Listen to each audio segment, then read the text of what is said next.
Olá, sejam bem-vindos. Estamos iniciando a edição do Conexão Popular em novo formato a partir de hoje para você, trazendo os temas que são relevantes da cidade de Taubaté para a gente poder bater um papo, para a gente poder debater, para a gente poder levar informações até a sua casa. E você nos acompanha em todas as plataformas digitais e agora a TV Câmara em canal aberto. Isso mesmo, TV aberta através do canal Ponto 2, para que você possa acompanhar toda a programação da TV Câmara Taubaté, a primeira TV legislativa do Vale. Hoje teremos um programa especial, até por ser o primeiro nesse novo formato, que é do interesse geral da comunidade, da população e da sociedade. É a regularização de imóveis e loteamentos na cidade de Taubaté. E para enriquecer essa nossa conversa, contamos com a presença de dois convidados especiais nesta tarde e noite aqui no Conexão. O arquiteto Lúcio Araújo, que é secretário de Planejamento Urbano da cidade de Taubaté, e o Dr. Tiago Bonato, que é especialista em direito imobiliário. Muito obrigado por terem aceitado o convite, é um prazer recebê-los aqui. Esperamos que a gente possa elucidar e levar muitas informações. Muito obrigado. Muito obrigado pela oportunidade de estar participando aqui desse instrumento de comunicação muito importante para o município de Taubaté e para a região. Participar de TV aberta é muito bom. E a gente consegue também trazer um pouquinho de informação referente ao que a gente está fazendo na cidade de regularização de imóveis e de trabalho que está sendo desenvolvido dentro da Secretaria de Planejamento. É um grande prazer, obrigado pelo convite, Miguel. E o doutor Tiago, que milita há muito tempo nessa seara também, que é o direito imobiliário. Obrigado pelo convite, Miguel. Obrigado, Lúcio, também, de poder participar desse bate-papo com vocês. Espero poder ajudar a esclarecer a população que está aqui assistindo a gente. E me sinto muito honrado por estar aqui. Muito bem. Eu queria começar perguntando para o secretário, como saber, secretário, se um imóvel é irregular, uma área é irregular, enfim, a pessoa às vezes é a economia de uma vida e vai adquirir o seu imóvel, enfim, vai tentar ali o sonho, realizar o sonho e às vezes se depara com uma situação irregular. Como é o procedimento para que essa pessoa tenha segurança na aquisição? O primeiro levantamento que deve ser observado é junto à Prefeitura Municipal de Taubaté. Então, na Secretaria de Planejamento, no cadastro técnico que nós temos lá, tem uma possibilidade de consulta para saber se aquele imóvel está regularizado, se ele existe um BC para ele, o que tem cadastrado ali também de área construída, ou se ele está vazio, de acordo com os assentamentos da Prefeitura. E, posterior a isso, dá também para ele ter essa informação junto ao cartório de registro de imóveis, que daí ele vai ter uma informação mais consistente do que foi realmente averbado, do que foi totalmente documentado, desse histórico do imóvel como um todo. As pessoas, assim, normalmente, além de ir nesses dois lugares bem significativos com informações bem consistentes, ela pode também fazer um levantamento de documentos que ela tem. Então, ela paga a carnê de IPTU, tem metragem quadrada construída ali, ela tem uma matrícula desse imóvel, ela tem uma escritura. Então, assim, ela já consegue saber um pouquinho.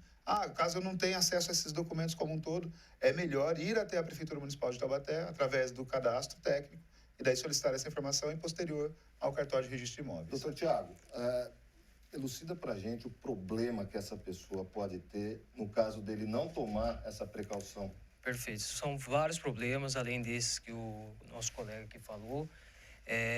Tem que realmente ver na Prefeitura a situação do imóvel. No cartório de registro de imóveis é fundamental e, além de tudo isso, tem que investigar de quem está comprando. Porque pode estar comprando um imóvel de uma pessoa que está com dívida e pode vir uma herança nesse imóvel aí, uma dívida, alguma fraude que a pessoa pode sofrer. Então, além de toda essa documentação junto à Prefeitura e ao registro de imóveis, é importante ver também a questão do proprietário que está vendendo. Fazer uma investigação através de um corretor, de um profissional que consiga baixar todas as certidões do imóvel, dos vendedores, para ela comprar o imóvel com segurança. Como você disse, às vezes é o sonho, muita economia. Então, para não ter dor de cabeça no futuro, seria interessante consultar um profissional e baixar todas as certidões das pessoas que estão vendendo esse imóvel. O senhor recebe muitos casos, por exemplo, de pessoas que caíram no tal conto do vigário? Sim, alguns sim. A gente trabalha mais na área consultiva, evitando o problema. Evitar que o problema aconteça, né? Mas acontece sim, não muito raro. Agora, Lúcio, como que a regularização, contribui para o desenvolvimento urbano sustentável, por exemplo? Que tem essa questão também do benefício para a sociedade, para Taubaté. Isso é importante a gente falar, porque assim, na hora que se vai construir dentro da cidade de Taubaté, ou nas cidades como um todo, existe um regramento muito bem tranquilo, transparente, já consistente para que a gente ocupe esse solo urbano de maneira coerente, sustentável, pensando na longevidade dessa ocupação. Então, isso implica, por exemplo, em taxa de permeabilidade, coeficiente de aproveitamento, ou seja, eu posso ocupar quanto desse terreno aí que eu tenho? Eu tenho um terreno de 300 metros quadrados e posso ocupar 50% dele. Ou seja, eu posso fazer uma edificação com máximo de sombra de 150 metros quadrados. Então, assim, as legislações já existem, então são pensadas para ter uma melhor qualidade de vida, para a gente evitar problemas que a gente tem de emergências climáticas hoje, que já está acontecendo em todos os lugares. Então, diante da necessidade de evitar o não entendimento da legislação, o primeiro objetivo, de fato, é solicitar que um profissional técnico, habilitado, como o Dr. Tiago já salientou aqui, tanto na área que vai vender esse imóvel, como na área também que vai poder construir, vai e compatibiliza com as legislações pertinentes do município. No caso de Taubaté, a gente teve uma legislação agora relativamente nova, de 29 de setembro de 2021, que nos dá segurança para regularizar o imóvel que foi construído que não seguiu os parâmetros específicos da legislação. Mas, com isso, ele paga uma contrapartida que ela deve ser direcionada para mitigar essa ação que ele construiu, por exemplo, e não deixou a área permeável. Agora, essa é gerada uma contrapartida que vai resolver problemas de drenagem a longo prazo no município de Taubaté. Doutor Tiago, como o senhor milita também no direito imobiliário, o senhor reside em um condomínio, o senhor estava me dizendo? Sim, um loteamento fechado. E existe uma coisa no direito que é o direito à vizinhança, a regulação de vizinhança. Existe também uma questão de lei nisso, né, Lúcio? Me explica direito, explica, na verdade, para o nosso telespectador essa questão. Certo. Pegando o gancho aqui do arquiteto, além da legislação municipal, muitos loteamentos, principalmente esses mais novos, traz uma legislação própria deles que podem sobressair a legislação municipal. Então, são as cláusulas restritivas convencionais que o loteador faz na hora de fazer o loteamento, o parcelamento do solo, e a prefeitura aprova. Então, muitas vezes, as normas, além da prefeitura, tem Isso é o regimento interno? Não, é o contrato padrão que traz, do loteamento, que traz as cláusulas restritivas. É o primeiro... muitas vezes, por exemplo, a legislação municipal pode limitar a altura do muro num tamanho, mas essa legislação pode ser um pouco mais restritiva, por exemplo. Então, além das normas municipais, tem também as normas do próprio empreendimento que a pessoa está construindo. E o direito de vizinhança é importante, porque ela vai regular essa relação, né, entre vizinhos, essa relação de amor e ódio, né? Que tá mais pro amor ou mais pro ódio? Tem de tudo, né? O interessante é sempre conversar, né? Evitar problemas. Mas o direito de vizinhança que vai impedir que a pessoa, por exemplo, construa muito próximo do outro, estabelece uma regra de recuo, estabelece uma regra com relação a janelas, que eu não posso colocar uma janela colada no muro do vizinho, e outras regras também importantes de convivência, para evitar Mas isso as conflitos. construtoras estão a par dessas regulações, né? Normalmente, sim, a construtora... Agora, aquela pessoa que cisma de construir a sua casa, muitas vezes não tem noção de que existem essas leis. O problema acontece realmente quando ele não está bem assessorado por um técnico responsável pelaquela área. Como o Dr. Tiago salientou, e você já está sinalizando também, quando a gente está falando, por exemplo, de condomínio, de loteamento fechado, que já tem um certo controle da situação, é mais difícil de acontecer um equívoco da pessoa infringir essas legislações que nós temos. Então, assim, colocar uma janela no muro, isso é muito difícil acontecer dentro do condomínio. Mas isso é natural de acontecer, por exemplo, num parcelamento que ele foi construindo com seus próprios recursos, sem solicitar até uma assessoria de um técnico responsável.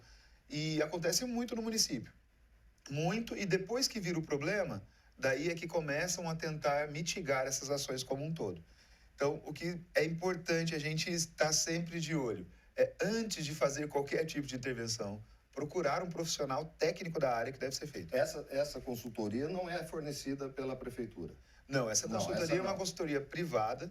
Nós temos, assim, uma legislação federal, que é o ATIS, especificamente. O ATIS, ele faz tem a assistência técnica de habitação de interesse social, é uma lei federal, que ela permite ferramentas específicas para aquele que está numa situação de vulnerabilidade social ou que consegue comprovar essa limitação econômica, até para estar buscando uma legislação para ter esse suporte técnico. Mas hoje, dentro do município de Taubaté, o primeiro passo a se fazer antes de construir assim, é solicitar de fato à prefeitura. Posso fazer? O que eu devo fazer? Quem eu devo contratar? E a gente consegue mitigar esses problemas futuros que podem acontecer. Doutor, o senhor tem alguma sugestão, por exemplo, para que essa população, não a que vai adquirir um condomínio, uma casa dentro de um condomínio, num prédio, enfim, essas pessoas que realmente vão começar a construir naquele terreno que ele herdou, que vai montar lá um quarto-sala, enfim. Como que facilitaria a vida para consultar essa lei por parte desses indivíduos? O ideal seria realmente contratar um arquiteto para poder fazer um projeto e não infringir nenhuma Tem regra. muita gente que acha que arquiteto é uma coisa glamurosa, é para deixar bonito. Na verdade, não é assim que acontece, né? Não, o arquiteto é o profissional, o arquiteto, o engenheiro também, é o profissional adequado para adequar a construção na legislação, para que não evite que infrinja alguma norma e depois tenha que talvez demolir ou talvez fazer uma compensação. Isso. É interessante a gente salientar também que antigamente tinha essa história de ser muito elitizado, essa assessoria técnica. Então, outrora, vamos falar de 60 anos atrás, você ia construir uma casa, você procurava alguém que sabia como deixar aquilo de pé. Procurava um engenheiro, um mestre de obra e levantava a casa. Aí, se quisesse que a casa ficasse bonita, eles chamavam arquiteto. Aí mudou-se esse parâmetro específico, né? Porque a gente tem hoje conselhos reguladores dessas profissões. Então tem o CAL, que regula todo o trabalho de um arquiteto urbanista dentro da cidade. Tem o CREA, que regula também, é um conselho regulador de todo o serviço de engenharia na cidade. E de acordo com a complexidade da construção, desde uma residência unifamiliar, uma residência multifamiliar, um prédio de uso misto, você vai precisando contratar profissionais mais específicos para atender a legislação como um todo. A regra já está escrita, só que é uma regra escrita, ela não é muito fácil de ser digerida por toda a população. Por isso que daí você contrata esse profissional específico para ele te suportar nessa implantação. É bem importante que a gente ganhe tempo quando a gente contrata isso. E eu fico muito... Lá eu escuto muito assim, as pessoas não têm condição financeira específica e daí encontrou um lotinho para vender a um preço muito simbólico, lá longe, R$15.000. Vou conseguir comprar meu lote. Certamente esse lote já está com algumas fragilidades legais. Então é preciso, daí já diante de uma oportunidade meio esmola demais o Santos confia, uma boa oportunidade, é importante já fazer um briefing maior de falar com quem que eu falo para saber se isso aqui pode ou não pode. O primeiro a porta, bem acessível, eu vejo a Prefeitura Municipal de Taubaté, através até de uma visita presencial. Hoje a gente tem o prédio do Tesourinho ali na região central, então ele vai no protocolo e fala, olha, eu gostaria de saber se esse imóvel é legal ou não, eu posso construir aqui, posso estar adquirindo, e já vai começar a mapear um pouquinho, e depois vai aprofundando. Tem muitas áreas ilegais em Taubaté, secretário? Nós temos diversas áreas que não são suportadas com equipamento de infraestrutura de educação, de saúde, com viário, assim, não atende a população. Até porque não pode. Isso, e por que é ilegal? Porque simplesmente aquela área era gleba, uma fazenda, e para ela se transformar numa área urbanizada, o empreendedor precisa fazer as contrapartidas. Ele precisa construir a rua, ele precisa colocar os postes, tratar a iluminação, deixar a área institucional, deixar a área verde, para daí ele vender aquela área de uma maneira que pode ser utilizável. E todo esse processo de licenciamento é feito na prefeitura como um todo e também na Secretaria de Planejamento. Nós vamos falar porque tem uma metragem também mínima para poder parcelar em lotes e tal, isso está tramitando, né? E tem também a questão de regularização de imóveis, que é um projeto que está em vigência, que também tem prazo. E eu queria saber o que o doutor Tiago acha desse projeto também. Rápido intervalo, Conexão Popular volta em instantes. Até já.